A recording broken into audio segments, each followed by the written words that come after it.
नारों की लड़ाई में विपक्ष पड़ा भारी। 52 से 99 सीटों पर पहुंची कांग्रेस। बताओ, कर्जे में डुबा दिया देश को कि नहीं डुबा दिया? और अब ये जनता कह रही है इनसे, अब जनता इनसे कह रही है कि अब आपको हटा देंगे, फटाफट फटाफट फटाफट। नारे गढ़ने और उसके सहारे नैरेटिव खड़ा करने में बीजेपी का कोई मुकाबला नहीं है, लेकिन इस चुनाव में पार्टी ने यह भी प्रदर्शित किया कि वो नारों का उतनी ही आक्रामकता से जवाब देने में पीछे नहीं है। बीजेपी ने उनके खटाखट का तगड़ा जवाब भी दिया और कहा कि कांग्रेस की हर स्थान से फटाफट विदाई तय है। चुनावों में भले बीजेपी जोर लगाकर कह रही थी कि इस चुनाव के बाद कांग्रेस की विदाई तय है, लेकिन हुआ इसके विपरीत। कांग्रेस ने अब तक का सबसे बड़ा करीब 100% का छलांग लगाते हुए 99 सीटों पर पहुंच गई। बीजेपी ने इस चुनाव में राहुल गांधी के खटाखट वाले बयान के जवाब में अपनी कोई साउंड इंजीनियरिंग तो नहीं की, लेकिन पीएम ने कांग्रेस पर अपने हमलों से ये बताने की कोशिश की थी कि कांग्रेस की ये सोच क्यों है। पीएम मोदी ने कहा कि गांधी परिवार को महलों में रहने की आदत है, इन शहजादों को कड़ी मेहनत और उसके बाद मिलने वाले फल का कोई अनुभव नहीं है, इसलिए वे कहते हैं कि देश अपनी रफ्तार से प्रगति करेगा। कैसे?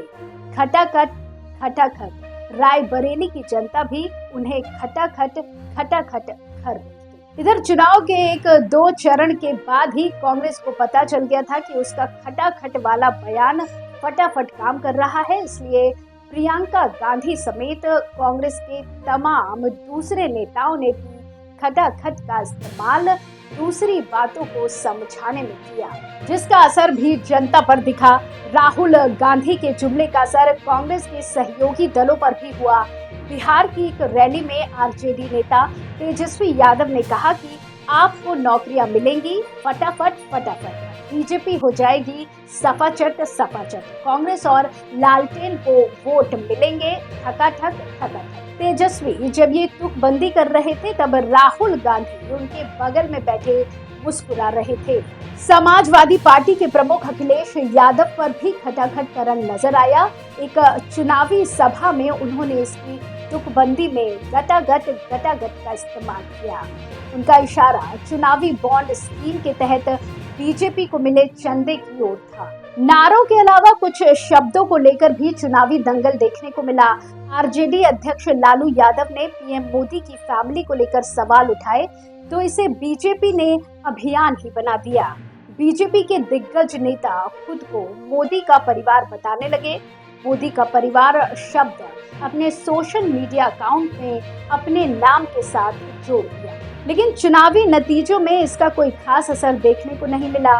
बीजेपी अकेले पूर्ण बहुमत के आंकड़े को भी नहीं छू पाए।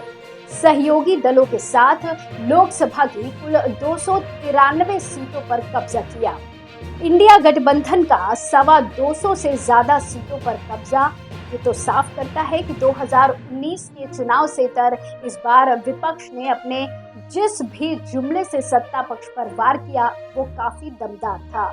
यूपी में एनडीए की आधी सीटों पर सिमटना, महाराष्ट्र के महादंगल में नुकसान होना विपक्ष के जुमलों की जीत साबित करता है, जिसकी शुरुआत कांग्रेस के शहजादे राहुल गांधी ने की थी। इस चुनाव में नारों के अलावा कुछ शब्दों को लेकर भी चुनावी दंगल देखने को मिला। या जुमलों को लेकर विपक्ष ने पहले से ही प्लानिंग की थी।